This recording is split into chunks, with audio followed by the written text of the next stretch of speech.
Nerds. What is going on? It's Rod here, half the Dama Nerds. Excited to bring you episode number 34, super special episode.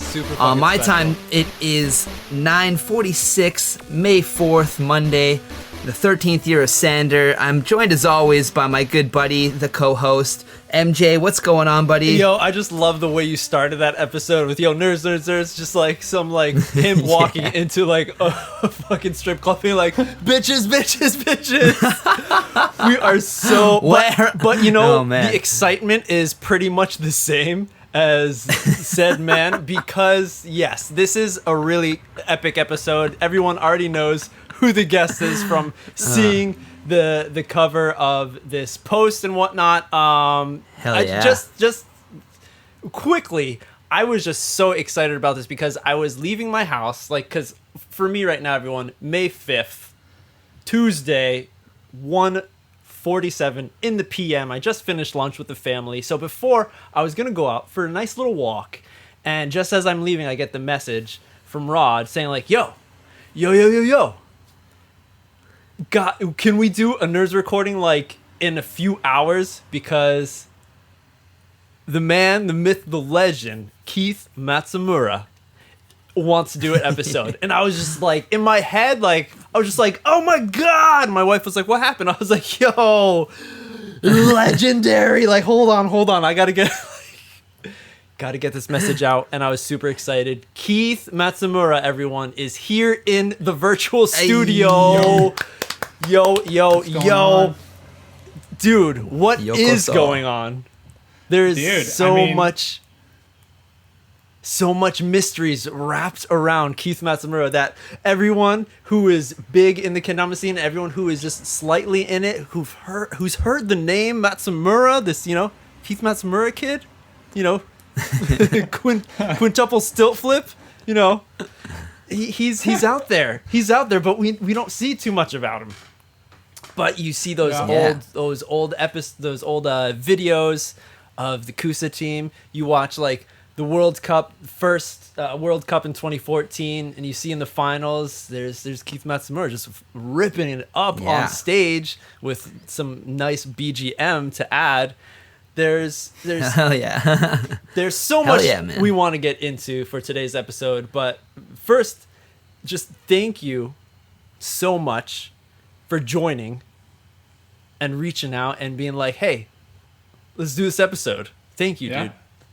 No, thank you. I'm really stoked to see you guys, and man, it's just a good time. It's just a good time. Right? Hell yeah. It's gonna be so much good times. Awesome edit for the Haley V2, the Bish mod. Dude, yeah. That was a great edit. I don't think anyone was expecting that, and I posted specifically to you, Keith, about that. Yeah. I was teaching Haley guitar via Skype, and because I've stayed in pretty good contact with Haley over the years, and I was just like, I just had the thought. I said, well, she was telling me, I got this new pro mod coming out, and I was like, hey, if you send me one, I'll make a video. So she sent it to me. Whoa! And, made a video. Yeah. That's pretty much all it was. Yeah. That's simple. Yeah. I don't know. Just felt like it would be fun. You also made the music for that video, I know. So did you make that song specifically with that video in mind, or was that one that you had already been working on that you just thought fit it really well and you decided to use it for that? No, I made it specifically for it, but it was kind of had this vibe where I was like kind of calling the song, I was like, Desert Flowers would be cool. It's like, because Haley's living in Las Vegas now. She's, living in the desert, this beautiful area. She is I live in the Cascades. Flower. Yeah, she's a desert flower. But, I'm living in the Cascades, and it's like I didn't really have any like desert places to film. And so I was like, what am I gonna, I don't know. And so I just kind of took the inspiration from, I started filming a little bit, and like there's these, I think it's pear orchards. I don't even know. Actually, there's some blossoms in there. I don't know if they're pear or what.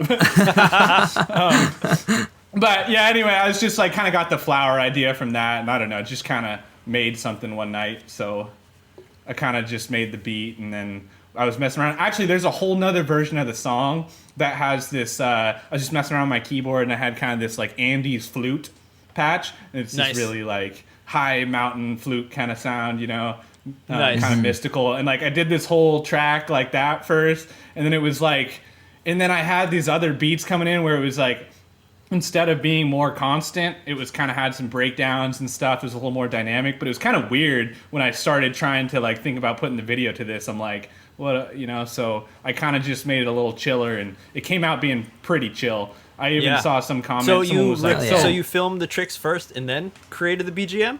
I filmed probably half of the stuff in the video, half of the shots, and then made the song, and then filmed like half of it. Yeah. Actually, no, I filmed most of it before. Really, just the last couple shots, and some like happened afterwards. So. Nice. Were you saying that some people were commenting at the beginning about? Oh, somebody was like, "Oh, it's so melancholic," and I was like, "Oh, that's not exactly the word I would use to describe it, but I see where they're going." Like, it's just definitely an expression of some part of me at the moment, just kind of like, I don't know. During the quarantine time here, I live on a hill. There's some good forests and like these orchards and stuff. So I've just been spending a lot of time like sitting out in the trees and the trees in the trees, just like getting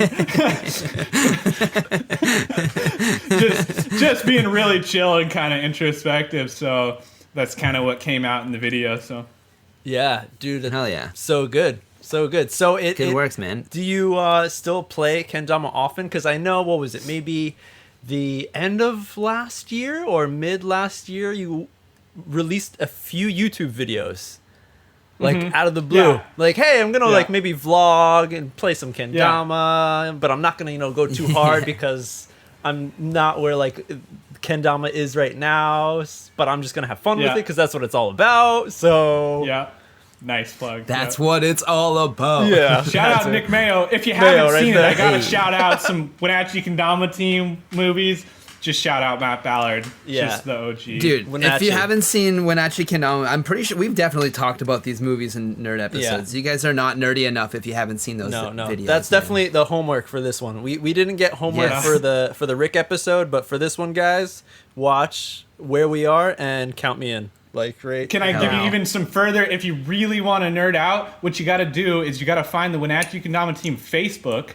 And you got to go in the Facebook videos, and you got to watch some old edits that are only available to watch that way. Dude, I remember some of those ones. There's some like old. Oh man, I forgot about those. So you just said that. It's been forever since I watched those. You'll see those. We're literally like in junior high school in these videos. It's amazing. Yeah. Yo, I thought you were about to say, if you really want to get to it and learn about the Wenatchee Kendama team, you got to watch Count Me In. And play, like, I don't know, the White Album backwards as it's fucking playing through. Yeah. That would be deep. That would be sick. But yeah, so you're still playing Kendama, of course, right? No one stopped. And so, I mean, I have never stopped playing Kendama, but there was, I basically did, like, stop trying to... I stopped trying to impress anyone, I guess, because I took a couple years where like I wasn't really on the internet. I didn't have a phone for like a whole year, and it was great. But during that time frame too, like I just kind of shifted how I was living, and Kendama moved with that. So, basically I still play Kendama. Actually, I moved back to Washington all of a sudden, like almost like the day or two after I was talking to you guys on Facebook, which is a whole story, and like. I moved back here like really instantly, took a backpack, and I took like, I think I actually only took one Kendama. I took this, a blue Mugen that I bought from Satoru Akimoto. And whoa, you didn't take your emerald green?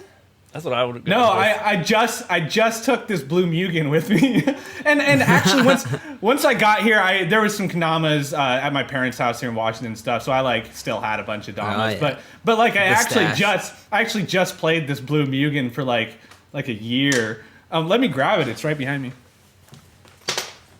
Yeah, let's see it. This is the dark one, the light blue. I bet you. This is guess Rod. It's gonna be the light one. I think it's the dark one. Oh, well, let's see it. It's the dark one. The dark blue. There it is. Oh. That Mugen, you said that Mugen was from Akimoto-san, you said. Yeah. So, I don't know. Was I with you when you got that? Yep. Was Rod, that when we were at his house? Yeah, we were at his house. It was you, me, Rick, and Akimoto hanging out. We were watching sumo wrestling. And I straight up asked Akimoto. I was like, and he speaks some English, but there's kind of this funny communication. And I remember just asking him straight up, like, can I buy Mugen from you right now? And he bought down a whole box of Mugens. Straight up. Yeah. I've seen, he showed me the receipt when he learned that Iwata was going to stop making them for the JKA. He showed me, he's like, here's my final receipt. Because he fucking took a picture of it, of all the Mugens that he bought, like, at the end. And it's just, like, all the colors, like, 5 reds, 3 yellows, 4 whites, like... And that was that box that you saw, probably. Back when, for those who are, like, maybe, like, a little bit newer of a player, this size was, like, the only size you could play for the longest time. Yeah. So, there was no thing like that.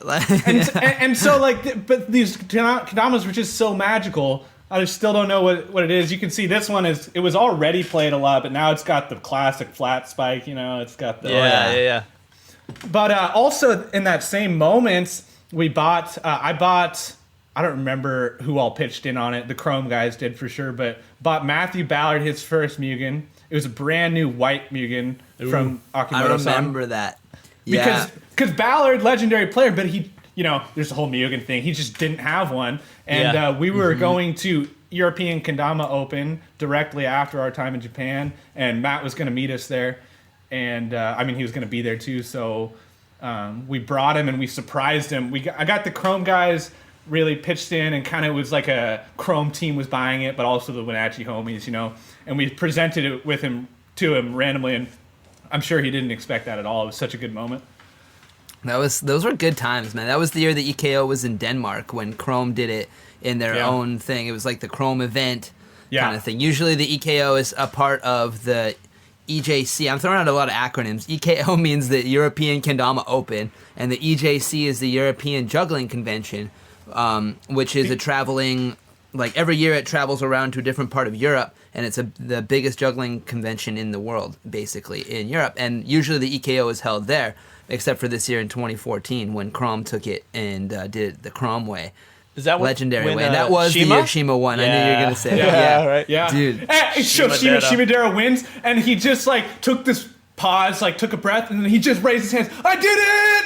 And it was just the best moment. He was like this moment of just pure release. He's just like, I did it, and like... I bet, dude, just thinking about it, like, he's super old school, old school, that's the only school there was. He was JKA, right? Through and through.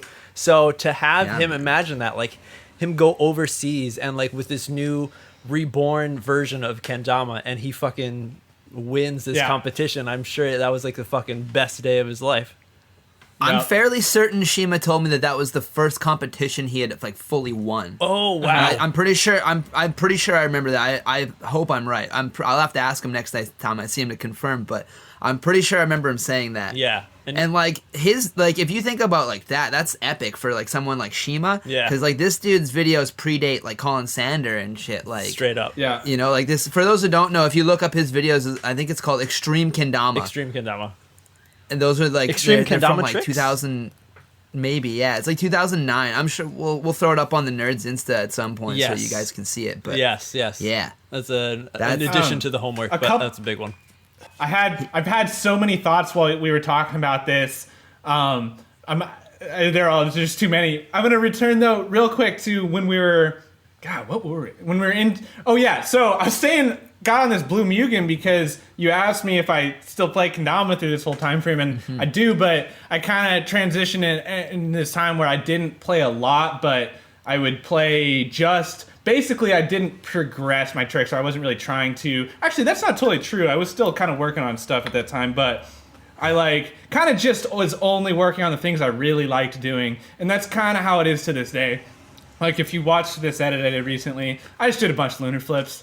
And like, and jumping sticks, and it's like I don't know, it's just stuff I like doing. So and there's a few bonus clips too that I'll send them to you guys, You can get an exclusive bonus clips on the Kendama nerds from the edit. Yeah, they're shit. nothing shit. crazy. It's like me doing like candle flip and like some stuff like that. You know. Nice. That's tight though. I want to see those clips. It'd be an honor to release them on the Dama Nerd shit, buddy. Yeah. I'll send them to you. Man, at that European Kendama Open, I was just thinking so many things. I lost to Yumi on a left-handed airplane. I remember. Oh. Yeah.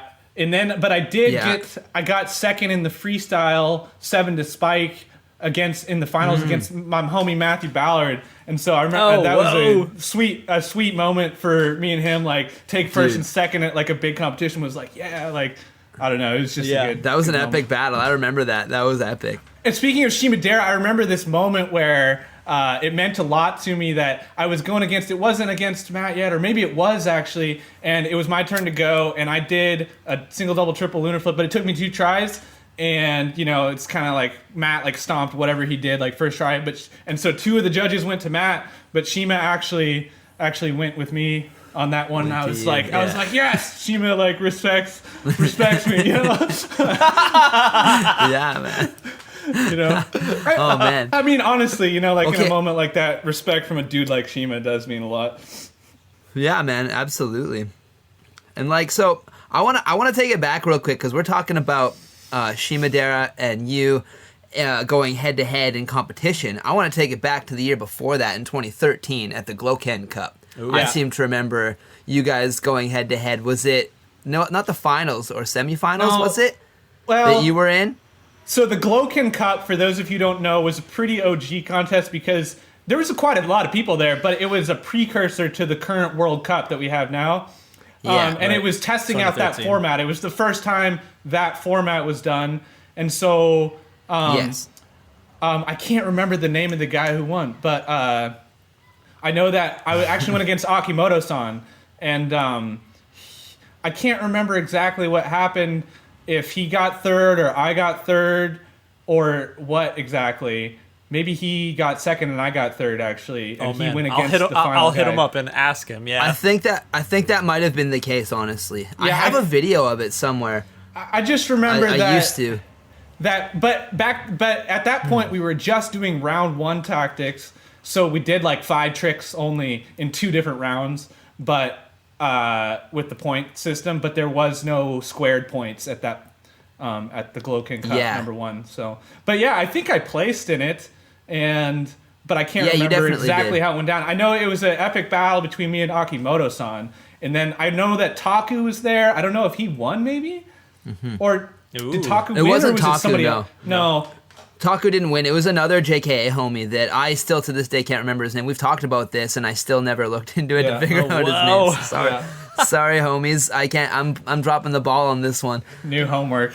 But yeah, so I think the reason I confused it now that you're talking about it is coming back. I think I went up against Shima because I also somehow made it to the finals that year, and I got knocked out immediately by Shima, forcefully. Yeah.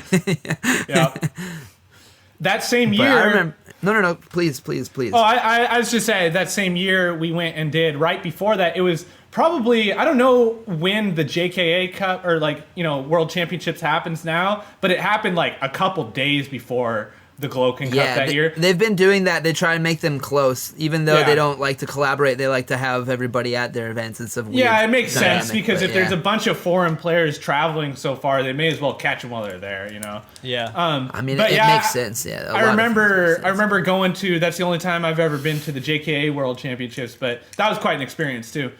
How old were you back in those days? at that time, Keith? I was probably 18. And was that your first time in Japan? Yeah. Yeah. It was so epic. Oh my gosh. I just remember the first thing we did is we went straight to somebody, let's see, Tomatsu and Alex Smith and Kristen picked me up from the Osaka airport. And they took me straight to, oh my gosh, what's his name? The Kendama sensei. I mean, the Kendama sensei, right? Who is that? Oh gosh, Rod, you were there. Who is this guy? Oh, it was Tomotsu's Kendama sensei. Yeah. Oh. The flute. Why am I spacing on his name? Yeah. Okay, look up another homework. Look up Kendama of a Kendama. Imada-san. Imada-san. It's Yeah. Imada-san. Portrait That's his of a name. Kendama sensei. Matt Ballard did this Yes. sweet video of him while we were there. Anyway, so the first thing we did is we drive straight to this guy's house, and Tomoyuki Matsuzawa is there with these crazy bubble machines. And these and I just remember being in this super OG shop with this Kendama sensei and all these Japanese people, and there's these bubble machines going off, and there's all these legendary Kendama players, and there's some of my homies from Wenatchee there too, and I'm like, what? This is crazy, you know?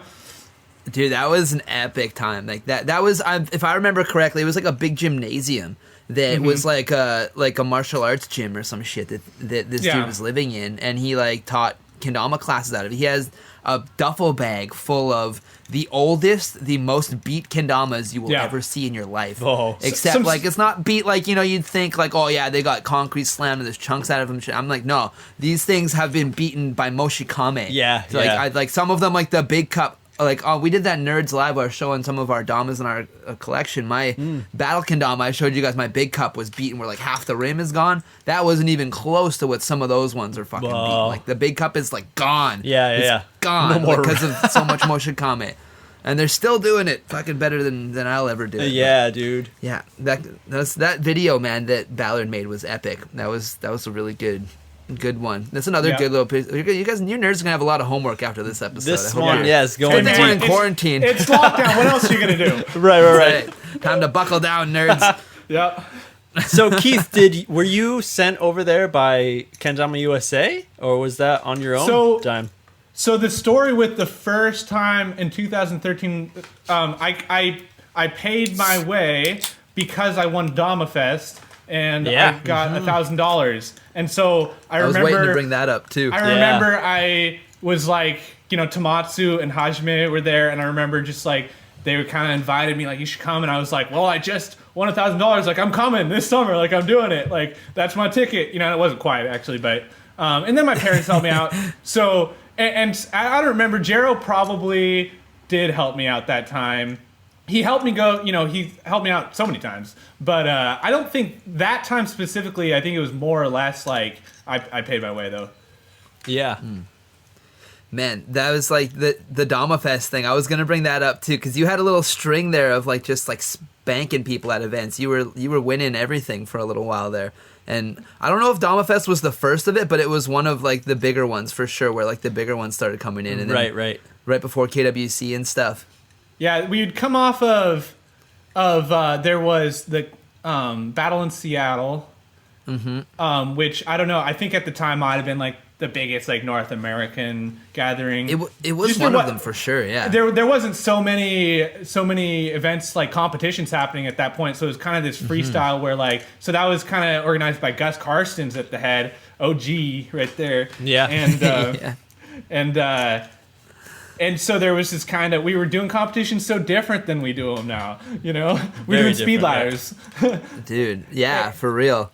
But the Dama Fest was an eye opener because we did it in the JKA style, head to head drawing cards style, which was and then Brandon Meyer got second, and then Brandon Meyer got second again somewhere at the next battle in Seattle, and then he got second again somewhere, and I was like, dude, I'm so sorry for you. Dude, he was cursed for a while. He was Mr. Second Place for a while. On one hand, that's amazing because he was constantly killing. Yeah, no, absolutely. But and he on wasn't the other hand, losing it's by a lot. He was giving the winner a run for their money every time for sure too. He got second to Bonzatron at the next battle in Seattle, and which was the entry of Bonzatron into competition at that point too, because that was that's true. That was the Kenko tour happened and converted the Ken Garden Roots tour, and yes, it did.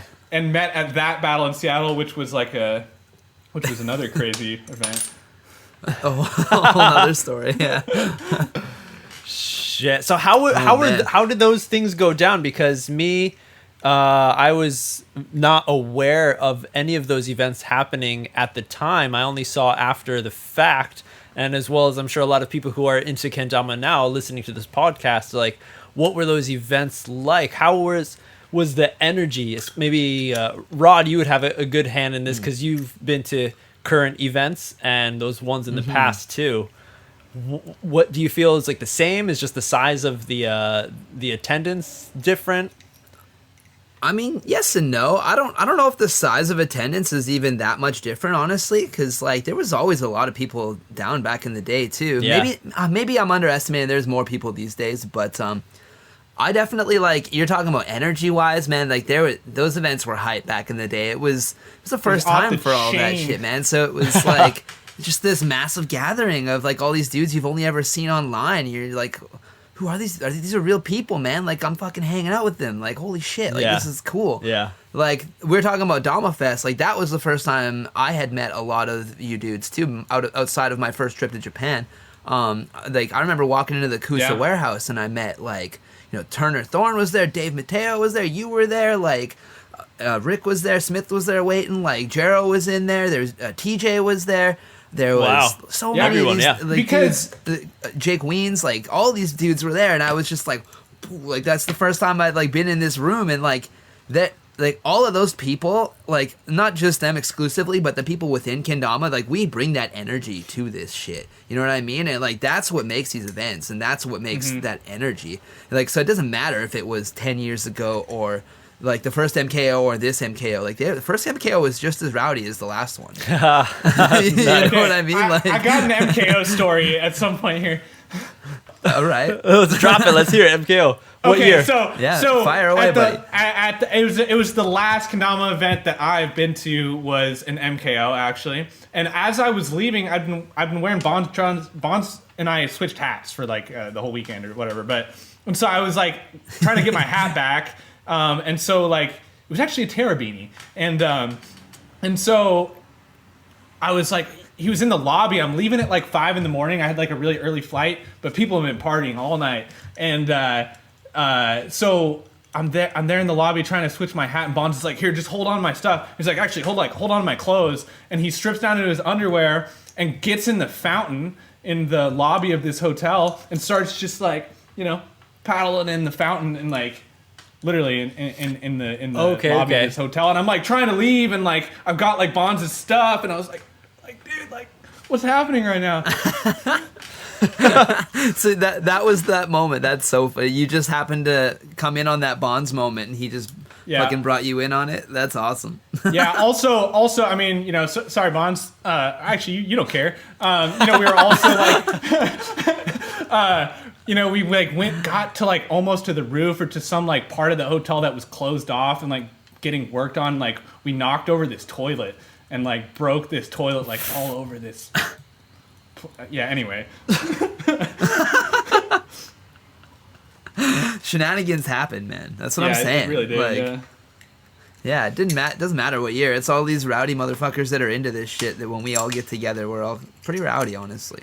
But crazy. Speaking of events back in that earlier time frame we were talking about, I think especially for like Battle in Seattle, that first one that I was talking about, and that Dama Fest, we'd all been interfacing on the internet, Yep. And I feel like it was just in this time frame where it exploded into in-person events. And it was just, like Battle in Seattle was pretty independently organized. It was just like people would be like, just contact the companies, be like, hey, I want to throw an event, like you want to sponsor it, like throw your logo on it, and it's just like people started to do that, and I think Gus kind of was one of the first people to just reach out to all the Kendama companies he could and just be like, hey, like we want to do this event, like what if you got your people to it, like do you want to sponsor it, like it could be sweet. And so like Rod and Rick and I'd been like knowing them on the internet and all these people. So just like Rod was saying, when he walked into the warehouse and suddenly like all at one time meets like all the Kendama players, it was kind of like that. It's like, it's like suddenly you meet everybody at once. So the energy was off the chain because we'd been cooking for a little while on the internet, Suddenly we all really got to hang out with each other, and it was just like, I mean, it was mind blowing actually. Because it's like, I don't know, all these people where it's like you're getting so hyped off of the tricks they're doing. And back then, too, like everyone was doing like, I don't know how it was in Japan at that time, honestly. But for North Americans, as far as we knew, like the first time this trick's been done. First time we've seen a double lunar flip, like okay, first time we've ever totally. seen a triple, like, and it's just like, like Matt Ballard, like doing double inward lunar flip of like, I've never seen this before, like Yeah. and it's just like, and I mean, if we went deep, we could nerd out on all those kind of like things. So it's like we're getting so hyped on the internet on that kind of stuff. Like Rod, like he's doing some of the stuff I've never seen before. And, Yeah. like so that I'm meeting this guy, but also in the same room are 20 other people, like, where it's like, oh my gosh, like I'm nerding out over your stuff, Yeah, and most of those people are all experiencing the same moment that you are too. Yeah, It's like, exactly. This kind of things haven't really happened yet, so it's like that's why it's just And I think that same thing happened when we all like first like started making it to Japan for like of course a lot of people haven't made it, but like when there was bigger competitions that foreign players were getting interested in going to Japan for, I think it was the same kind of thing, but interfacing with Japanese players, and it's like very much so where it's like, oh my gosh. And for me it was really it was more of like I don't know, it's less pure stoke and more like, oh my gosh, look at all these living legends like Shimadera and Akimoto and Kenta Sakamoto and Tamatsu. And it's like, whoa, they're all over the place. Like these guys are like freaking like have been playing Kendama 40 years longer than I have. Yeah, for real though. It's crazy, man. It's a cool feeling. Right. Definitely, everyone has to get out their asses out to a Kendama event. Because, you said, just to meet all these people that you just see online and then finally they're able to talk with them and hang out, it takes it to the next level. Yeah. Yeah, man. It's crazy. Next thing you know, it's been, what, like, how long have we known each other now, Keith? Like 8 years? Something like that, yeah. 9 years? Like, something like that, yeah. It's kind of crazy. I can't believe that, actually. That's crazy. I mean, MJ, I met you, in 2013. That's 7 years, It's crazy because... Like, I mean, we always say this. If not for Kendama, I wouldn't know you at all. But it's like, it's kind of random, bro. It's like, you live in Japan. Like, I'm here in Washington. We're talking right now and like homing out. But yeah, definitely. At the time, for me at least in Japan, like, I don't think there was many other Western players here in Japan. Like, I was, of course, you guys know about all the legends in the scene and people who are coming up and getting more into Kendama as it was growing overseas. But for me, like, just being in the mix, like, I kind of like in a way had like had a foot in the door because I wasn't Japanese, but I played Kendama and I was like kind of good at the time, right? So it's like it's weird. Like, I'm sure you guys have noticed it. Like, you've the Gaijin Smash type shits, right? So there's this thing called like Carisma Man in Japan, where it's like anyone who is like a Westerner can come to Japan and be like the coolest cat ever, right? Yeah. You get like all the hot babes and shit, but like his enemy is like Western women because they see how much of a nerd he really is, type shit. Right? So I kind of had that going on for me for a little bit with Kendama. Actually, for a while, because like so many times, like I met Nobu at the early stages of it, and like he was really impressed with my playing, and he would always invite me when like TV crews were hitting him up. They want to do an article or a corner about Kendama and his shop and stuff, and he's like, all right, we want to express how big it is growing overseas and whatnot. So he's like, we need like a foreigner. It's like, call the fucking MJ, have him coming over. So I would so many times at like in 2014, like just like call out from work, be like, can't make it today, and go into Tokyo and like shoot for some news broadcast or whatever. But it was such, like the growth of it at that time. When you're at the growth of it, there's so many new things, like you're saying, all these new tricks that are happening. It's just, I think it makes it more like more crazy, more than it is now. Like, cause you guys like on Instagram, I don't know how active you are, Keith, but like following like Kendama hashtags and shit. Like some dude in, I don't know, Romania, some European country, some kid hit like 24 tap.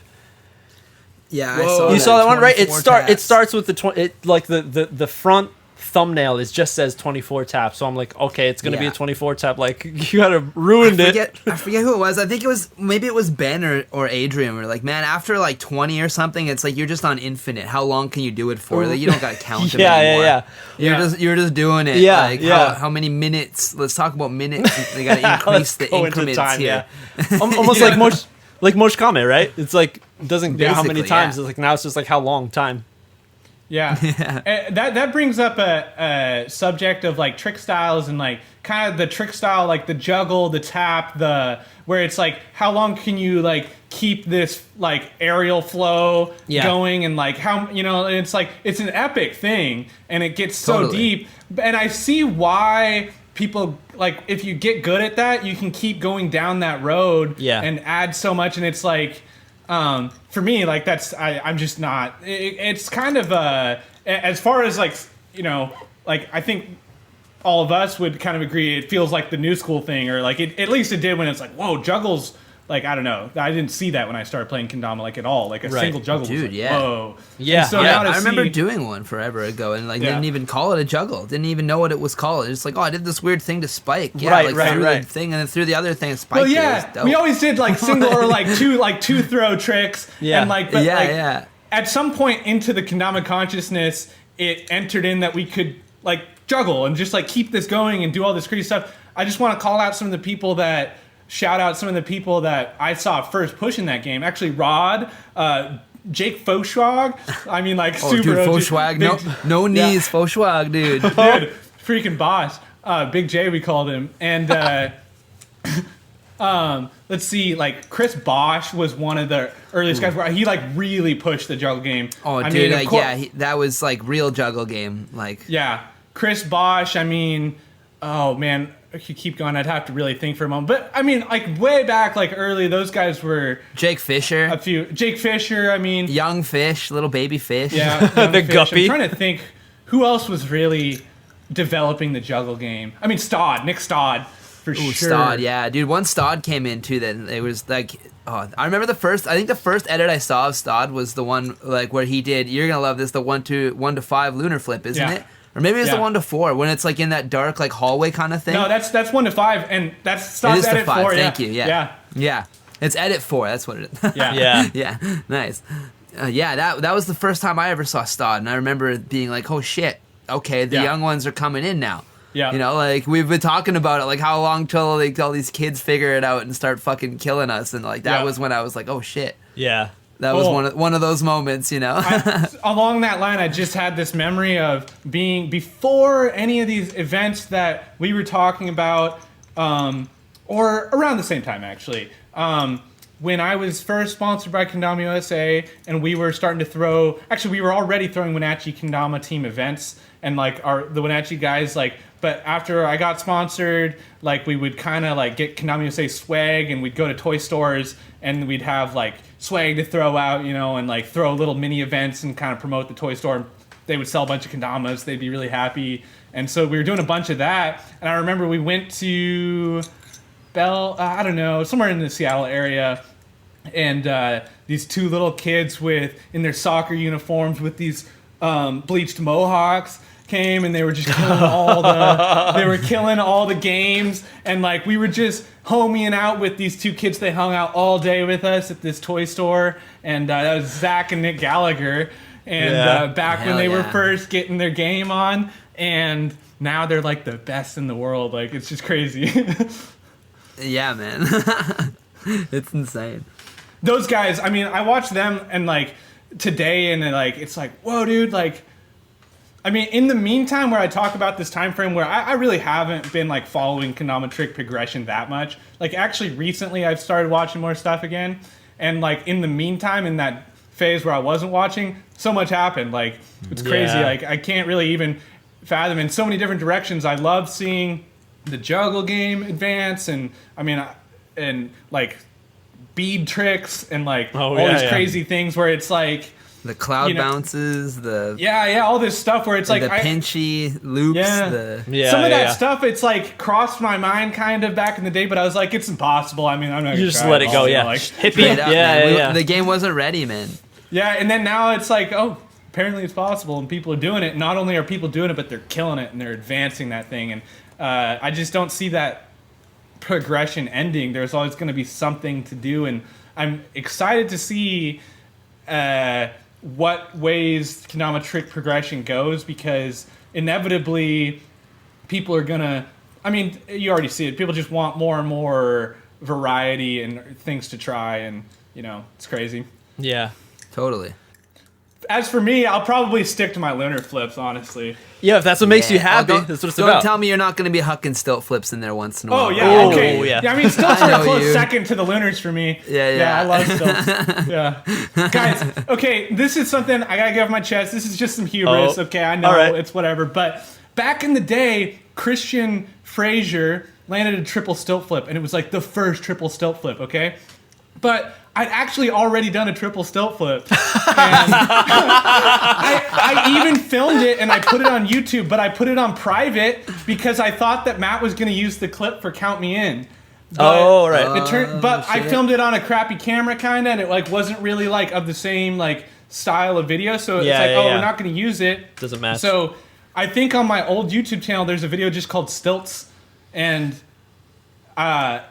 I did a triple stilt flip in there. I think that's the first triple stilt flip. In North America. Yeah. I don't know what's been happening in Japan in ages past. They've probably like already done all this and then brought it back in. Yeah, dude. Yeah, Dude. enough. Yeah. Subsequently, Yeah. D-Row's grandma or great-great-grandma was pretty sick at the Dama, so we hear. Nice. No, But- it actually is kind of a mystery. Like, what? I wonder how many like of these tricks that were actually done like way back in the day. Yeah, Just right? Nobody knows. Yeah, nobody There's no way to recorded. know, man. Yeah. That's kind of the cool thing about it. Who knows if you're ever inventing something? Yeah. Yeah.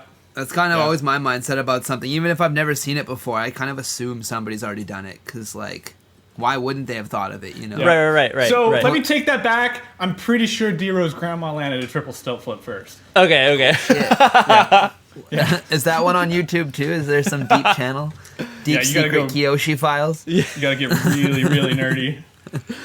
But let's go back. It's Keith. Let's hear the start of Wenatchee Kendama team. How did that happen? How did you get into Kendama? Was it like a relic that you had in your basement? Was it something that a friend showed you? When did you meet Matt? Were you homies before playing Kendama? Or were you just like playing video games and whatnot?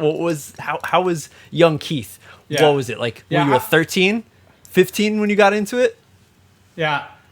So, you know, for the beginning of Wenatchee Kendama team, it's really relevant that you bring up Matt, just because he was really the driving force behind that happening.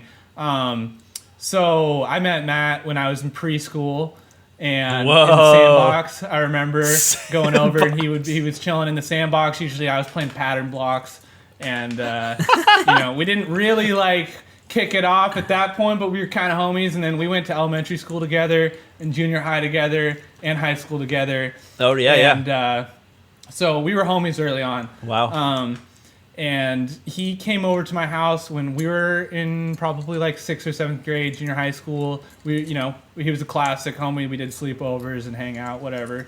And I had a kendama when I was really little because my aunt. So my dad is Japanese and his side of the family is Japanese.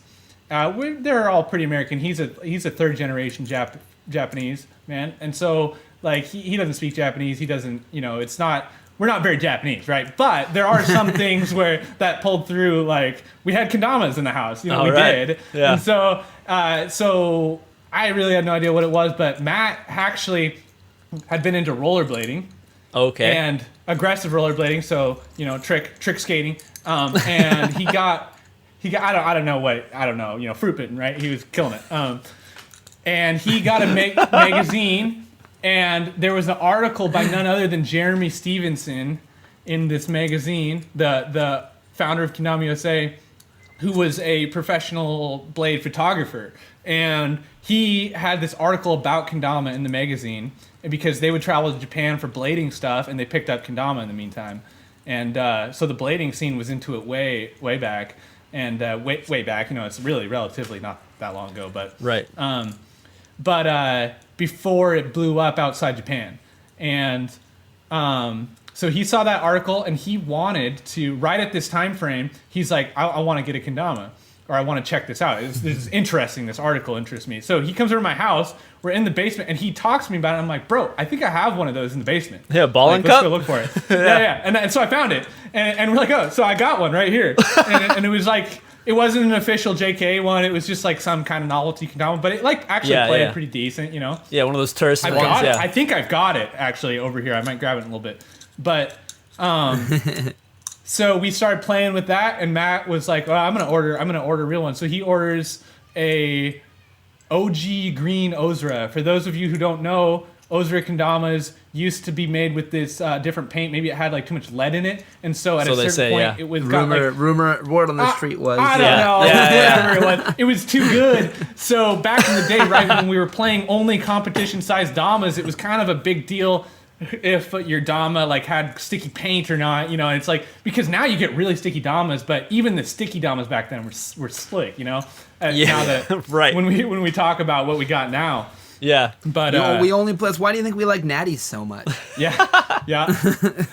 and so anyway, he got this OG green Ozra, and I got a black TK6. A black Shinfuji. I got a black Shinfuji, and Nick Mayo, who was our homie, also grew up with us, got a light blue OG Ozra. We had some other homies at school that started picking up kendamas. And so basically we started playing with our homies at school.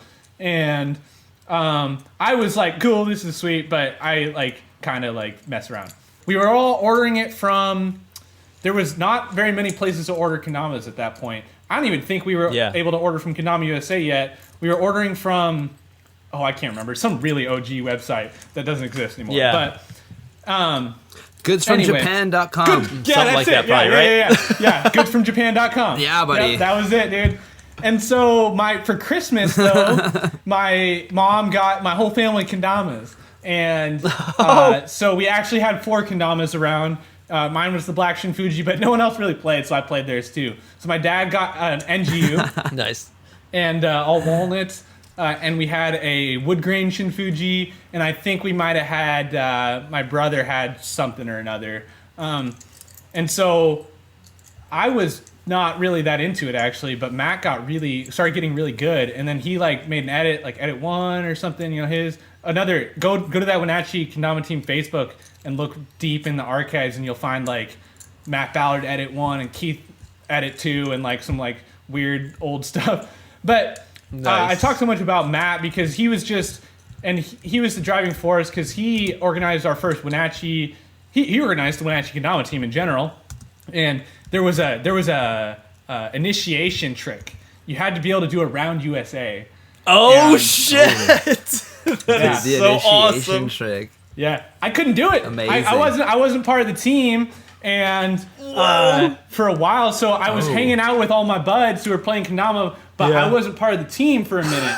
I don't even know. Maybe in the first video, maybe by the time we made our first video, like, This is too much. you know what happened is, I got this camera that did this sweet slow-mo. So if you nerd out on that Facebook stuff I was talking about, you'll see all this like slow-mo footage. And we got into that because of these Hong Kong kendama players. I think it was Hong Kong. That Bitter boy needs Beans. therapy. Bitter Beans crew, and they made Taiwanese. And they had one of these slow-mo cams, and we were like, wow, this makes it look so cool. So I got one at some point, and I remember Matt borrowed my camera, but I wasn't to film the first Wenatchee Kendama team edit, but I wasn't part of the team yet. They wouldn't let me be part of the team because I couldn't land around USA. And so they filmed the first edit on my camera with like me hanging around, but I couldn't be part of the team. And I think by the end of the video, maybe they did let me put a clip in or something like that. But so Nice. but I didn't really care because I wasn't really that into it until the first Wenatchee Kendama battle, and it's at Matt Ballard's house, and we have a couple dozen people over, and he has beginner, intermediate, advanced ladders, and he organizes all this. I think he actually talked to Kendama USA and Kenko and got prizes sent. And so maybe it was like Matt was like one of the first guys reaching out and doing that. Wow. But Hell yeah. And like we were still in junior high school, and I won the intermediate ladder. I remember because I was just getting into, I don't know, whatever you call this, underbird, and I had like Underbird. So that was my move. I think I won with an underbird because I guess I was on the team at that point. I could probably land around USA, but. But after that, I got kind of stoked on it because I saw Matt Ballard and Nick Mayo going head to head in the advanced ladders final, and they were doing like lunar full flip in. And I was like, whoa, dude. I remember specifically watching Nick do a lunar on his baby blue OG Ozra, and I was like, that is the craziest shit I've ever seen. Like seeing somebody do this in person, I was like, I cannot fathom that. And so later I got, this is how I have my mom got a OG pink Ozra. And it just so happened to be like the stickiest kendama anybody had around at the time. Oh. So you'll see this pink kendama show up in all these videos because it was the best lunar dama we had. Nice. And so, and Matt's green one was pretty good too. And so, although it was The not squad sticky, lunar Dama. You guys Yeah. passed the Dama around. yeah. I like that. I like that a lot. And so, anyway, we got into making videos. We were having a lot of fun with it, and that's kind of how things started. And we started organizing some more events, but Matt was really the driving force behind the videos. I made some of the videos too. Actually, it's probably half and half at that point, like Matt and I. But Matt Ballard, if you guys don't know who he is now, he's pro for Chrome, and he's kind of legend. He's definitely legendary in his own right. But he's a little more undercover because he's doing film in New York right now. Shout out Matt if you hear this, the homie. Dude, he's all over the place, man. He just showed up randomly in Tokyo at the Dendama event. Yeah, right. Yep. Like Matt Ballard is gonna be here. I was like, what? Yeah. You're in Tokyo? What? Yep. So sick. He mobs around for sure. But anyway, so he was the driving force, I'd say. And then at a certain point, the Kendama USA Pro video competition happened. I remember Matt specifically decided not to make a video for it because at that time he would have had a chance, I think. But he decided not to make a video for some reason. I still don't really know why. Maybe it was because I was and he wanted to, like, I don't know, it was some homie thing and He didn't want to. I don't know. Yeah, you couldn't fight over the same girl, you know. I don't know. We were like, not we worth were it. like whatever teenagers trying to figure out what our friendships like, how to interact properly. Fair enough. I'm still trying to figure that out. But Aren't we all? yeah. Anyway, that was kind of some deep history. But from there, we just kept making videos, and then eventually we made Count Me In, which was not. It was like. There were some other people who had made some like kendama like movies or like longer videos, like SPF Lemon from Adam Kingman, and I don't know who else might have made some long ones out there. I'm sure there's some, but we kind of felt like it was the first kendama movie. We're like, because we were super into skiing, we were super into skateboarding, rollerblading, like all these like niche communities where like, you know, you make parts, or you go on a trip and you know, you make a 40-minute film, and that's your whole season or whatever. Like a home and so video. we decided we would do that, and Matt was just getting his groove on film-wise at that point, and so he's truly an artist, and he's developed a lot there, and it was really cool though for him to put so much effort in on that. And I remember we had a premiere at his house for Count Me In, and it was just kind of a low-key crew. And then Knock on the Door, and Gus Karstens, Max Norcross, and Parker Strom, and like Daniel Robinson, and who else came at that point? Kendama Kyle. I don't know. He's a super OG guy. I don't think he even plays Kendama anymore. But I don't remember his Change his name. He's in Count Me In there if you look for him. Anyway, some guys that we'd filmed with who lived in the Seattle or Spokane area, like in-state with us. We got kind of the in-state Kendama players rallied and made some videos and filmed Count Me In. And anyway, it was the most hyped thing because we had no idea they were showing up, and boom, they show up for the premiere. Anyway, we dropped that, and we made a second one where we took a trip down to California. We went to some different places. Matt went to Africa and was doing some aid for some widows and orphans out there, and brought 100 kendamas from Kendama USA. So there's 100 tributes out in Africa, in Burundi somewhere. Right. So sick. Yeah, went to Spain. Yeah. He went to Spain. There's there's just kind of this strange smattering of players from all over the place in this video, and We premiered that at our local theater, Performing Arts Center, and like 450 people came, and we packed the theater out, and we totally didn't have any music rights, and we totally sold tickets and made money on it, and that's probably Matt totally does it legit now. He totally doesn't do that stuff now. But I don't even think we really even thought about it actually. Anyway, so I don't know, and sort of it's just through the internet stuff, the video stuff.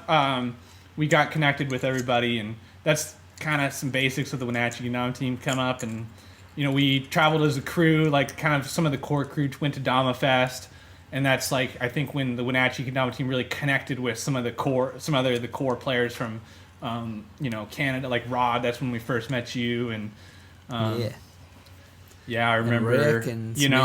You had already met Smith before. I met Smith. Alex Smith was in those videos we were talking about because before he was on Kendama USA, before I was on Kendama USA, Alex Smith, Kristen came down, and Ben came down, and we filmed with them, and I think it was just Alex those three guys. Yeah, turning Kendamas.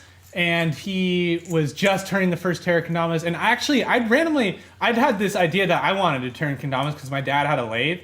And so I was trying, but I didn't really know how to make the cups. And so I was talking to Alex online a little bit. And I never actually have made a Kendama on the lathe. But I was like trying to learn from Alex or like talk to him about it at that point. I remember. And he came down with a bag of Purple Heart Terra Kendamas. And I was the first Terra customer. I bought the first ever Terra Kendama. Yeah, that's the distinction I claim. I've got it over in my room. Actually, you know what? It's actually sitting right next to me. Yo, Keith, a man of many firsts. First triple stilt flip. First Terra Kendama owner. And if I'm not mistaken, that was the Purple Heart with the white Terra painted Tama, right? Yes, sir. Yeah, the classic old school Terra look. Okay, so since I've got this here, and this is a Kendama Nerd show, we've got my box of some Kendamas here. So this is a Sue Lab Kendama that Sue sent me, like the very first run. I was trying to do 1, 2, 3, 4, 5 lunar flip on this Kendama because it was so good for lunars. Although now the cups seem so small. Yeah. They are, dude. Yeah. I was trying to land it on this in 2015, maybe. So for me, the 1, 2, 3, 4, 5 lunar flip and the Bish edit was like a 5-year project. Like I hadn't tried it in a long time, but it felt really good to land that one. Yeah. Mm-hmm. So I tried it on this Kendama. There you go. This 5 turns here, takes 5 years. That makes sense. 7/11, 2014. This is Tama from the 2014 World Cup. Yeah. Cosmo Wada turned a bunch of these and gave them to the competitors there. Only the overseas guys. This is some That prototypes. was a good one. Yeah, I didn't get one. Oh, what? Oh, man. This is Sour Mash Painted Tama. That's my name in 3 different types of kanji. Oh, okay. Last name. Matsumura. Yeah. Oh, what? And Sour Mash painted that. And this is like an early Grain Theory Ken that we put on. Matt Ballard Pro Model because, he's the homie, right? Of course. The first one. Plaque from that 2014 World Cup. Yes, I think that was the best one. They don't do that anymore. You don't get the plaques anymore, do you? Yeah, I love those things. They were cool. Yeah. That nice I got Kayaki. this Emerald Mugen. There it is. That was given to me by Cosmo Wada. Dude, that is a story, man. That one. That is a story. The first time all of us met Kazuma on Miyajima Island, and we're all chilling, and he just walked up. Yo, Chrome Kendama. Man, can I want to start out this story because I have a little interjection into your Mugen story that I'm sure I've told you. I don't know if you remember. You're probably gonna call me out. All right, let's go. I'm not gonna call you out. It was just like when Kazuma rolled up to Miyajima, and we were all hanging out at this little part, like that you had to walk through the shrine. We're over on this little like part of the island, chilling, and swimming, and filming and shit. And I was filming a trick like near the shrine, and he walked by me first. I was with Zawa, and he came over, and I realized who he was because he had a Mugen. Whatever, we talked a little bit, and he handed me that Emerald Mugen, which he then later gave to you. I did a trick. I filmed a trick. I have a trick filmed. With that Mugen, with that exact emerald one that he had on his waist when he rolled up, and eventually he gave it to you. He let I'm gonna let you finish the story because I remember it, but I'm a little fuzzy on this part. So Well, he let me play it for the World Cup because everyone because it had to be competition size and it had to be this size and like all the everyone had their super honed Dama and a bunch of people were playing Mugens because they were so good. And I was kind of like, Rod, you've called me out on this before. You're right. We are in this restaurant. We're eating some okonomiyaki, and I'm all kind of like, I don't have a Mugen to play. Or I don't remember how I said it, but I kind of was like working at. I kind of like wanted him to like let me play. Oh this no, for the World Cup. you were wanting it. Yeah, hell yeah. Yeah, Good on you though. You got the emerald, man. And so he did. He let me play it for the World Cup. And then after the World Cup, he pieced out. I still had it, and he was like, kind of like, you can play it for the rest of your time in Japan. And I was like, amazing. And then we were having this fireworks night, hanging out at this park. And Tamatsu brings message from Cosmo because he dipped out somewhere else, and he's like, Cosmo wants to let you know that you can have the Emerald Mugen. And I was just like, obviously like, out of all the Mugens, Emerald's one of the rarest colors. And he told me, Cosmo told me, this was the last one that he personally had. So this was his last Emerald Mugen. And this little knot right there, that's tied by him. I've never untied it right there. It's so that it doesn't go through. That's the old school way to do that. And yeah. Japan style. And it just so happened to be, it's not quite as sticky now, but it happened to be like the stickiest Dama, and it was just like amazing, So. Yeah, dude. And this was my first Mugen. Fireworks so, night, yeah. man. Wow. That's an epic first Mugen story. Yeah. Get it from the man himself. You just opened up a can of worms real quick. The fireworks night, man. Oh shit. That was some fucking I know nothing about shit. this. Okay. Oh man. So was that 2014, you said? No, it was probably 1 year before, no? Or was it? No, 2013. The thing is, we did it both years. It was 2013. We did 2013 and we did 2014. That's fireworks. true, but you got the Mugen in 2014, I think, right? Yes, it was the 2014 World Cup. Oh, okay. Yeah, sick. Okay, so actually, yeah, I'd maybe already had I met Cosmo? I don't know. He wasn't. Dude, I remember when I met you. Yeah, you would have Keith, met him because he gave it to you. I remember at 2014 I mean, when we first met. Yeah, you had that, and I remember seeing like, holy fuck, the emerald green, and you had it. You're like, yeah.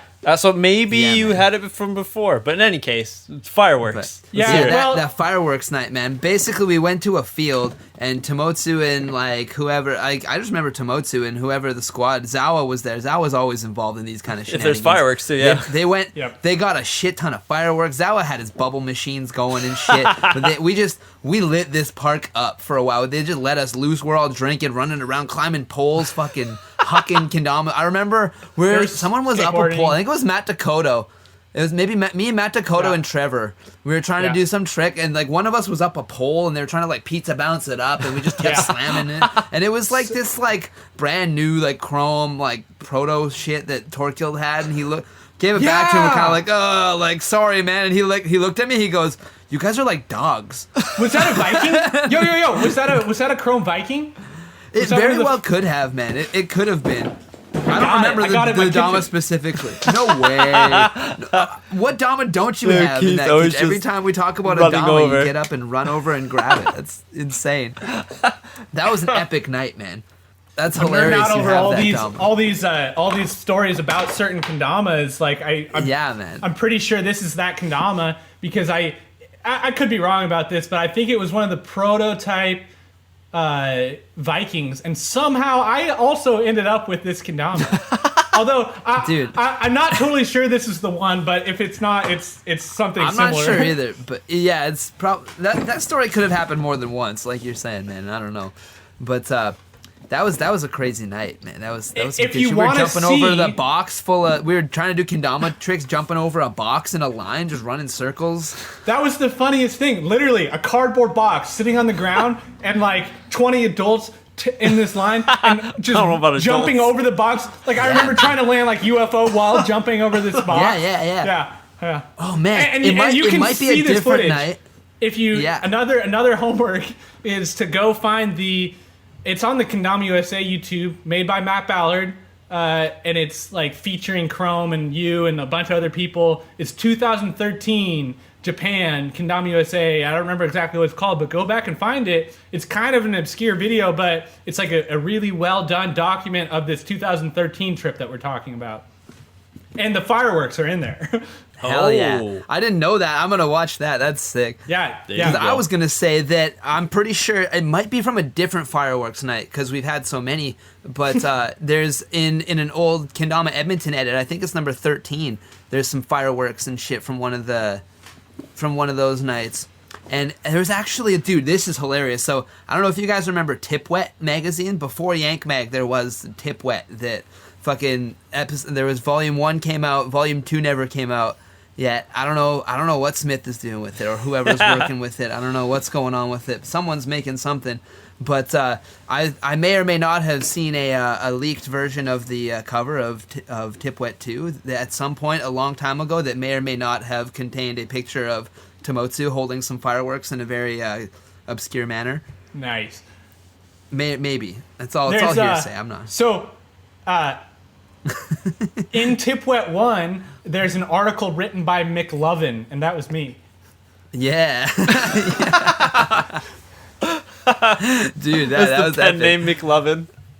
I wonder how many people on here have seen Tip Wet, because Tip Wet is it was like a pretty rare thing, man. Yeah, how many did Smith make?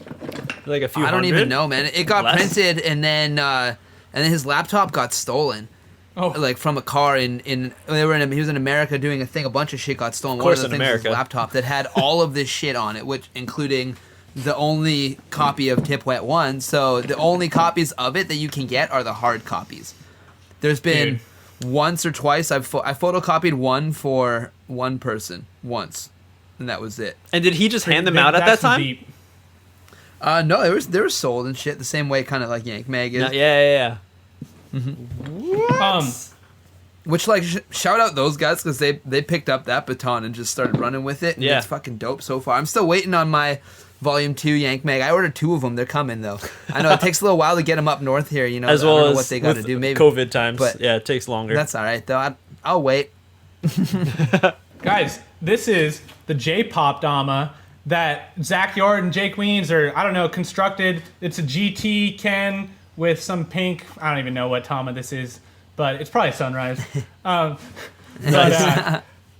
This will only mean something to like if Jake or Yord listens to this, because I'm not really supposed to have this one. Like it kind of like ended up with my stuff accidentally at some point. Another one. And I don't think this is probably the first time they probably don't know I have it. They probably wonder what the heck happened to this Dama. So.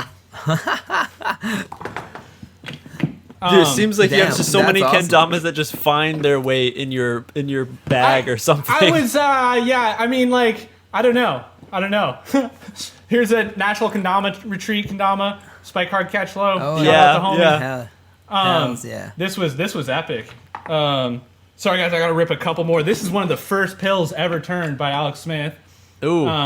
After he came to Wenatchee that one time, and I bought the first Terra Kendama. I wasn't really the first person to get one. Apparently someone like got one, but they hadn't paid him yet. So I was the first person to pay him. So on paper, officially, you were the first though. And so Zack Winters, one of the Wenatchee Kendama team guys, and I got a shout out Zack Winters. He was really deep in the Wenatchee Kendama team stuff too. Winters is the homie. Zach and Alex Big Winters, homie. Nick Mayo. I'm just gonna shout out some Wenatchee guys. Jacob Wrestler, we called him the Birdman because he was so good at birds early on. Yeah. And he also had this hawk-like nose. Chris Rodriguez was a late comer to the WKT. Oh shit! Yo, here's the. Wait, is that it? This bag was given to me when I joined the tribute team. They sent these out to the. I remember seeing those. Those are sick. The players. So I keep the Emerald Mugen and that guy. This is a V1. Weens Promon. Dude, look at the spike length on this thing. Ooh, that's a Sweets. Oh, wow. That's Sweets length back in the day.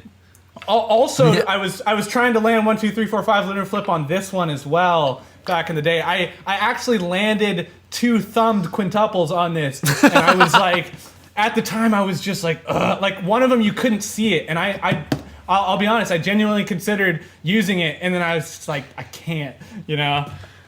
Yeah. Oh, good on you, bud. Yeah, hell's yeah. Here's one of those OG greens. Man, but speaking of old Damas that you have or do have, and who knows if it's in that box, and it probably is how this conversation is going. It just keeps on coming out. So you're talking about really honed Damas you were doing lunar tricks on. I seem to remember you having a wine Mugen, and you getting Haley, what was it, to her first triple lunar flip? No, was quad. it? Quad. So quad, it was quad. The very first time I met Haley Bischoff, we were in Portland for a Ken Garden Roots tour. We were at the Portland stop at this sweet skate park, and Haley was shredding. Back then, there weren't quite as many girl shredders, and Haley was probably one of the best girl kendama players I'd seen. And I remember just homing out with her, and I was just like feeling inspired, and I told her that if she landed a quad lunar flip, I would get her a Mugen. And then later it advanced, and I actually, you know what happened is I bought the wine Mugen from Satoru Akimoto after that Japan trip. I bought one more from him via mail. Okay. And I bought this wine Mugen, and I had it stashed. And at that point, I told Haley, "This is your Mugen. I'm only going to play it a tiny little bit, just to make sure it's good." And when you land the quad lunar flip, this is yours. And so she landed the quad lunar flip at National Kendama Retreat, which I was standing right there. I was actually filming her when it happened, which was really cool. And I had the wine Mugen with me because I started taking it to every event she was at. In case so she still has that one Mugen as far as I know. I always considered it kind of the pair with the emerald, so I was kind of sad when it left in that sense, but it's great because Haley has it now. Was that the same year that we all climbed Mount Fuji, or was that was after that, wasn't it? Or was that was a similar time frame. That was before. I'm pretty sure it was like the spring before the summer the spring of 2014, or was that 2015? That was 2015. The spring. Yes, it was.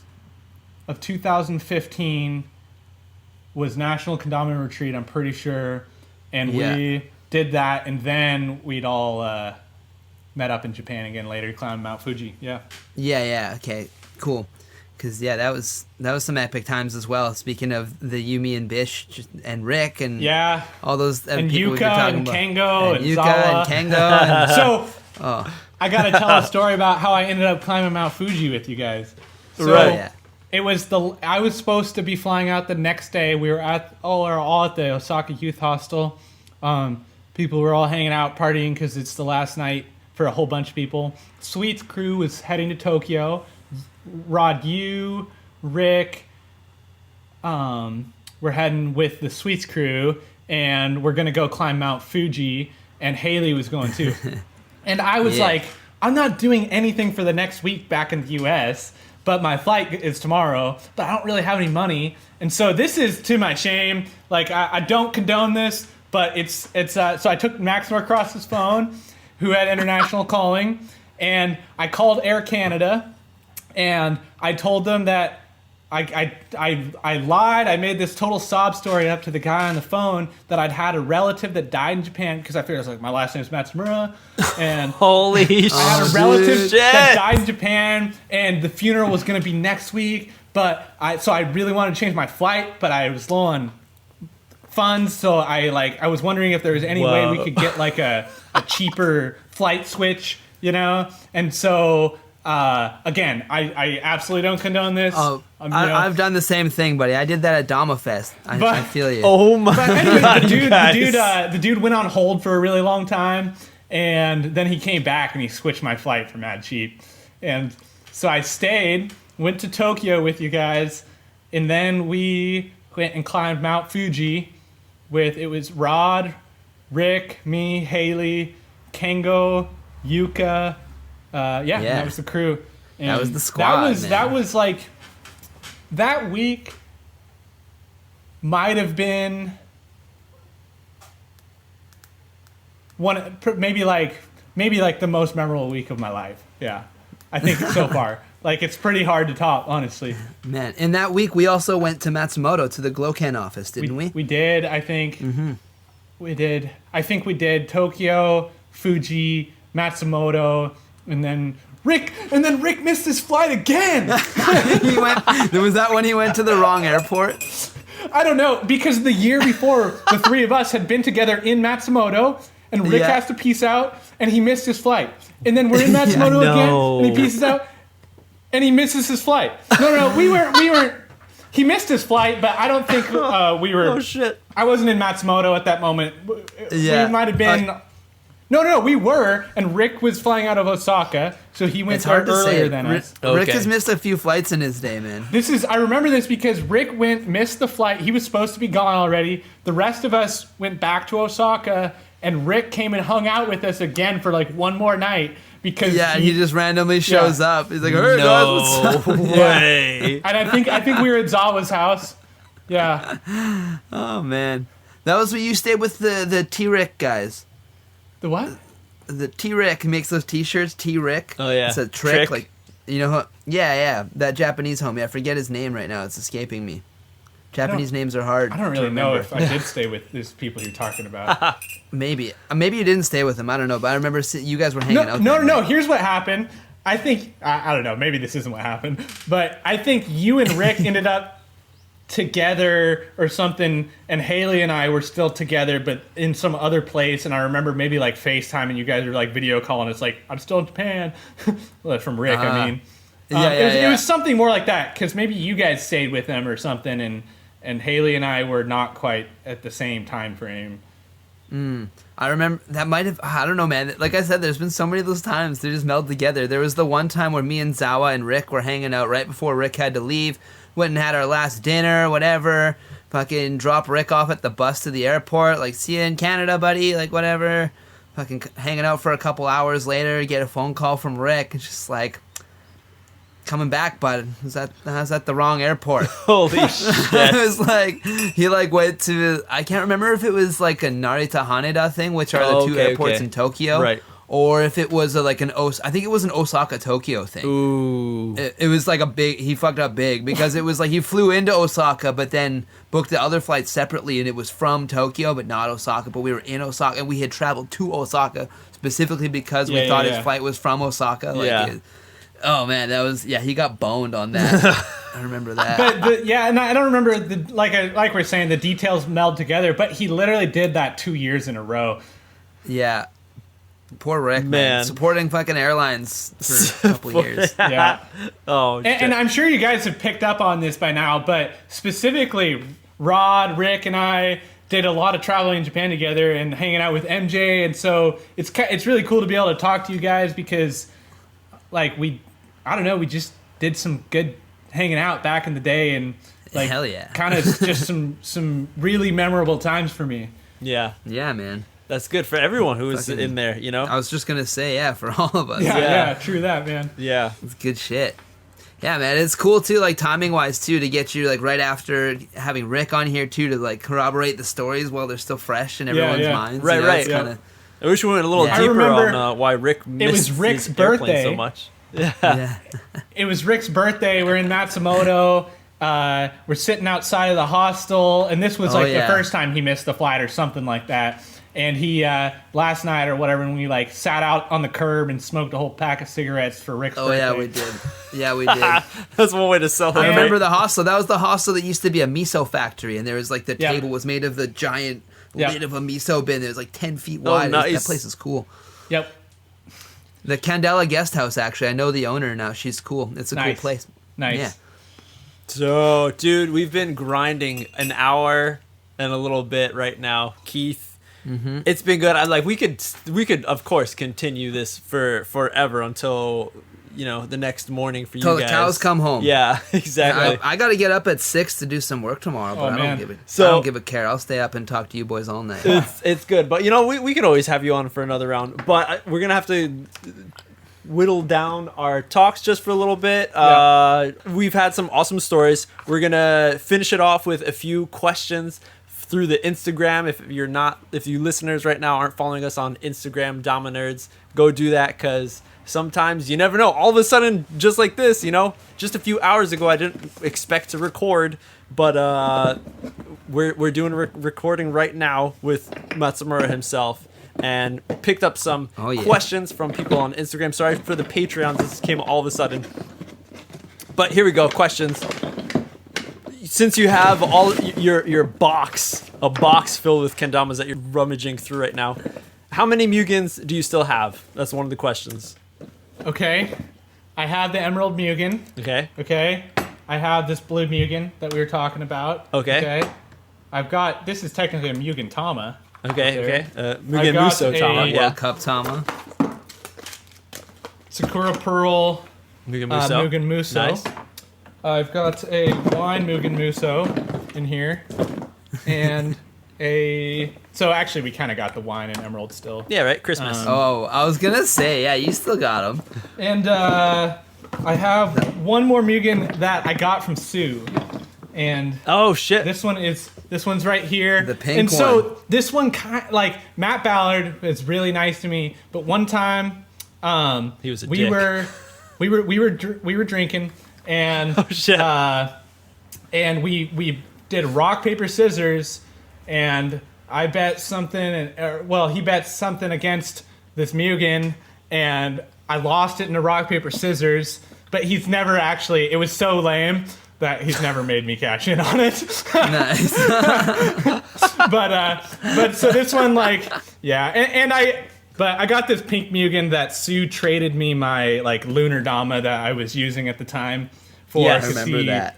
He specifically asked for your lunar Dama. Yeah, I was like, well, yeah, you want it for a pink Mug? Like, absolutely. So, yeah, dude, I remember believe you were he like, still man, it's has just that. like a Kusa, like it's like a cook custom. Like I got given this Dama, man. That like, I don't green, wanna, like I kind of remember you felt so bad about the trade. You're like, man, I don't know. well, there's a little bit more to it too, which was okay. So this is kind of lame, but the Tama actually was lent to me by Zack Winters. And so I traded away a lended item, and so I got.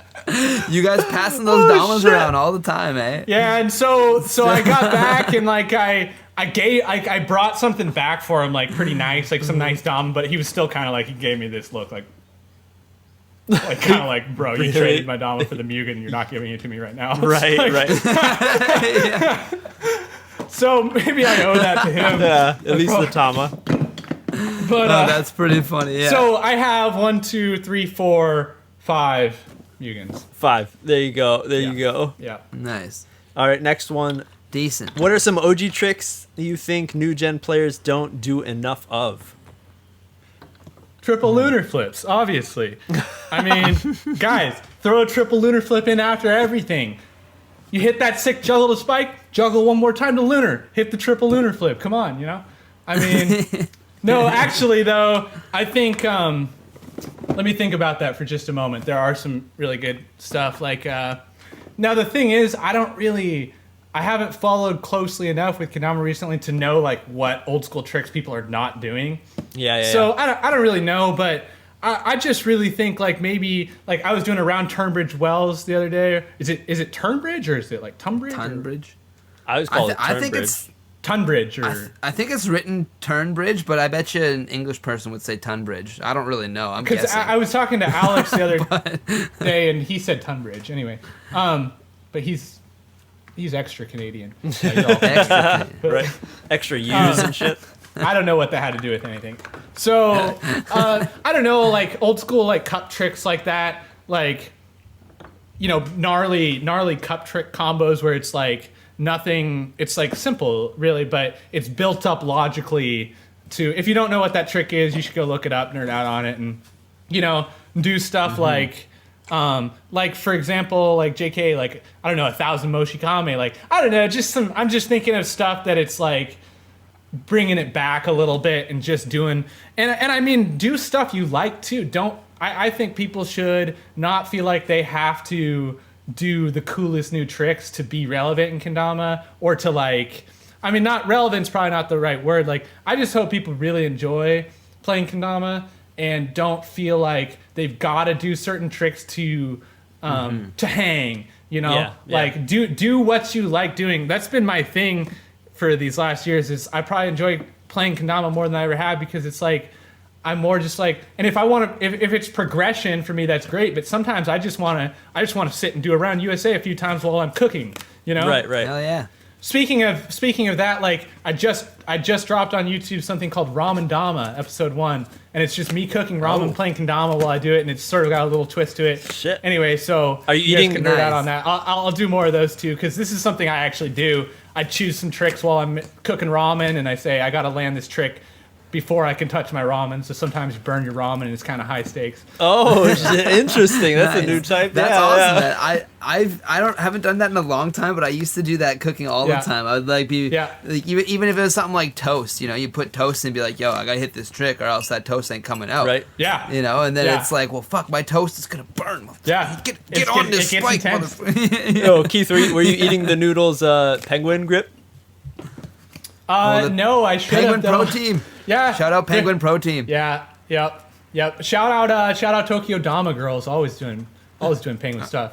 Yeah. Oh yeah. Shout out. You know, I don't actually follow that much kendama on Instagram and stuff. Like, there's like the people, especially that are my friends and I know. But even then, it's like I've been not on Instagram for a super long time again, or a little while now. But so I'm slowly like following everybody again. But yeah, shout out Tokyo Dama girls. I'm always following their tricks. You know, Oh yeah. hey, they're hella cute. What can I say? Yeah. They've been slacking. They could drop a little more, but hey, you know, things happen. Hey, shout People out. grow. Here's We their continue. impetus right now. Right. I There you mean, go, jump Mirai's back on been it. doing a lot more than the rest of them with the Definitely. Kodama and Mirai have Oh, the yeah, Koda yeah. Mirai, like the Koda Mirai, salon yeah. club, Yeah.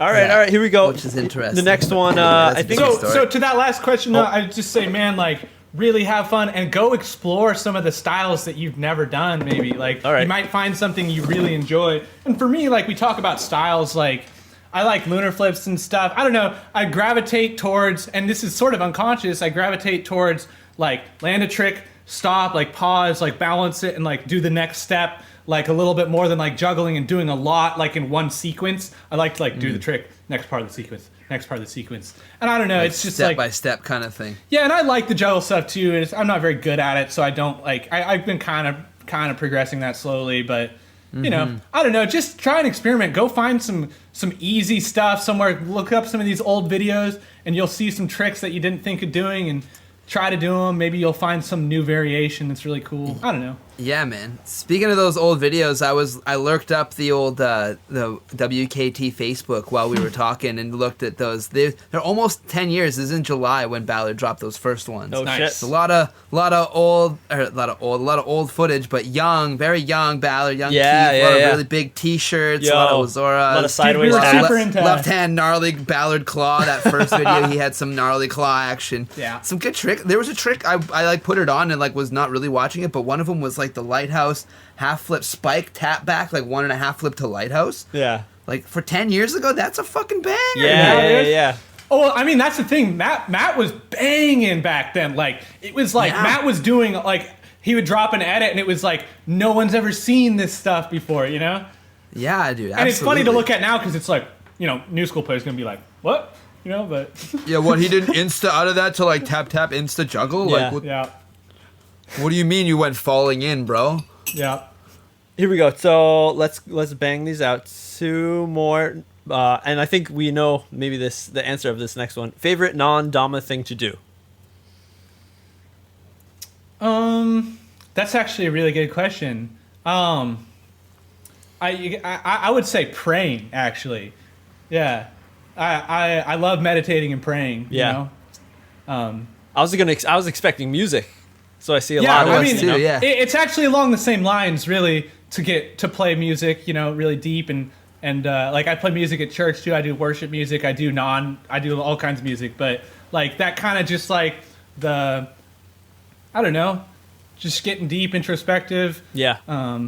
getting transcendent, you know, reaching out to God. Like that's my true shiz right there is praying, you know. All right, nice. That is a good one. Not one I was expecting, to be honest, but hey, you know, different strokes for different folks. Whatever floats Yeah. your boat and what keeps you happy, you know, just fucking jam it. Here, But yeah, guitar is probably like next after that. Yeah.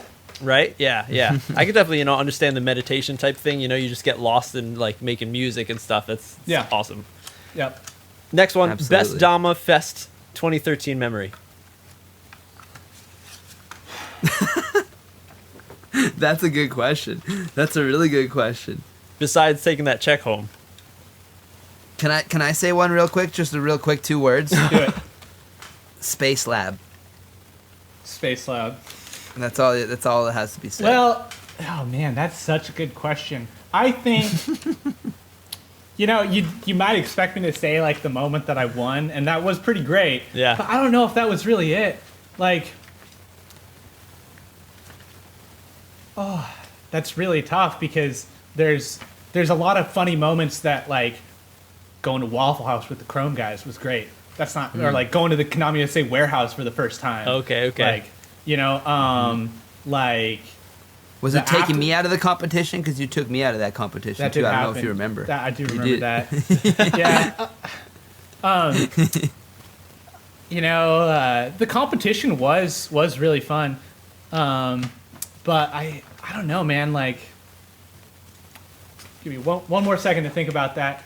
The after party was great, It was kind of a whole new experience for like me and the Wenatchee guys, like not being growing up really like party scene. So like that was kind of crazy. Yeah. Getting iced before the. That's not really my favorite memory, but.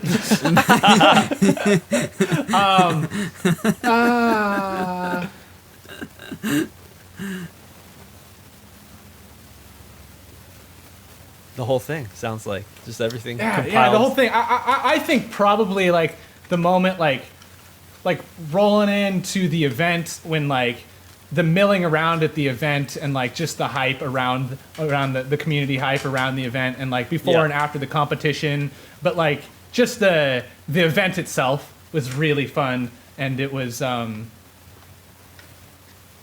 don't know, it was awesome. There you go. Yeah. There you go. It's a lot to go over, man. Right? There's Yeah, so that's much to a go hard over. question for me actually. Yeah. So Like, okay. I so mean, I said Space Lab, but I still had so many too in mind. I was like, holy shit. man, you can only, Afterwards, when you're talking about.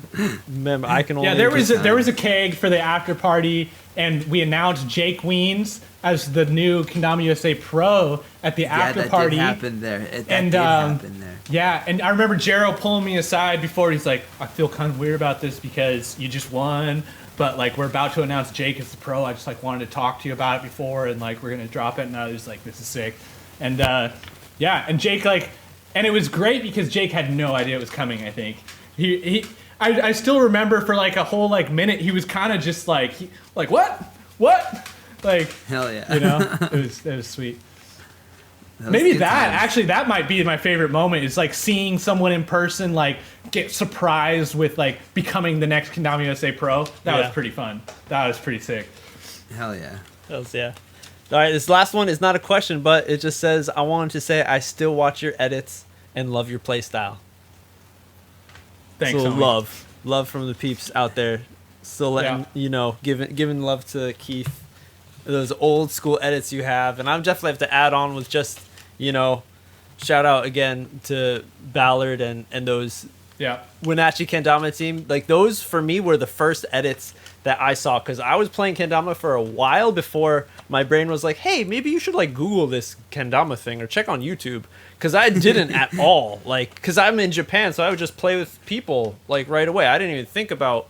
I wasn't lost at like who can I play with kind of thing, Yeah. So I didn't go out and search for it online at all. But when I did, I saw that. And that was just like, when anyone was like, yo, why are you so hyped on this thing? I was like, here, watch this video. And like, just fucking, that's it.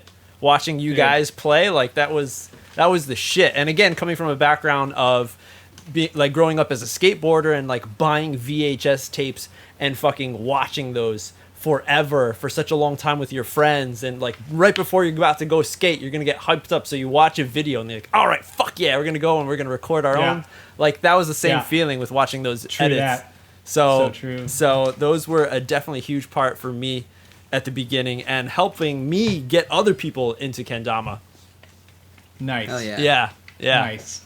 So those are Oh, yeah, epic. man. Not only that, but it was also like taken to another level, like videography wise, like just like putting Straight some effort up. into like making your video look good. Yeah. Instead of just like, you know, setting up a camera and getting in front of it, being like, oh yeah, no, I was in the frame, that was sick. Yeah. Yeah. You know, like there's actually like art put behind it, like someone who's actually like focusing on the camera, like not just the tricks kind of thing. Right. That was something that hadn't really been explored yet and was like taken like just jump like fucking leaps and bounds beyond anything that had been done at that point. Yeah.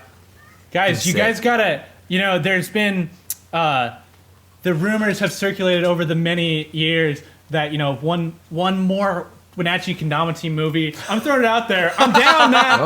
Oh, Hells yeah. If- I One feel more like time, the bro. world is down. Yeah. I feel like everyone's pretty down with that. Yeah. That's gonna blow it up. Matt's not gonna be happy with me. Guys, I gotta show you guys just really quick. We were talking about the first Kendama we found in my basement. Here it is. Oh shit. Yeah, found it.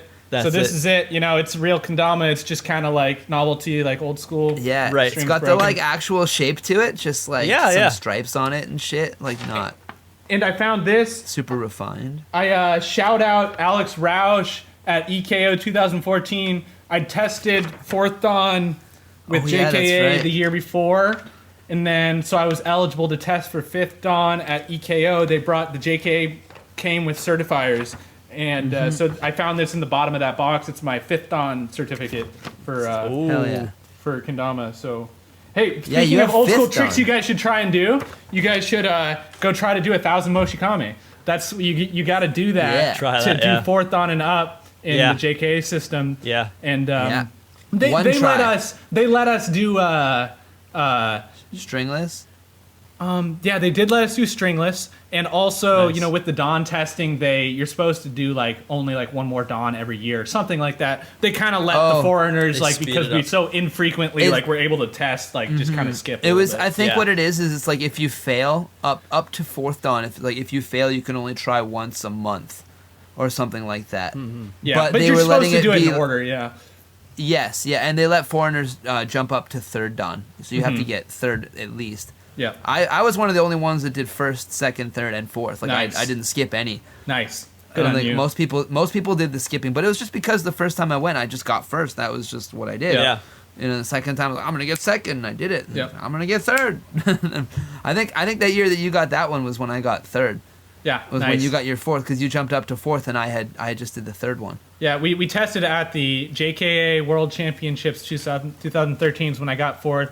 So they let me just go straight to fourth, actually, at that time. And that's the only time I've nice. ever done 1,000 Moshikame, was right then. Right. It was Yeah, under me pressure. too. Yeah. I've never done it before or since that Yeah. that shit. I remember the testing guy, when I hit 1,000, he was like, oh!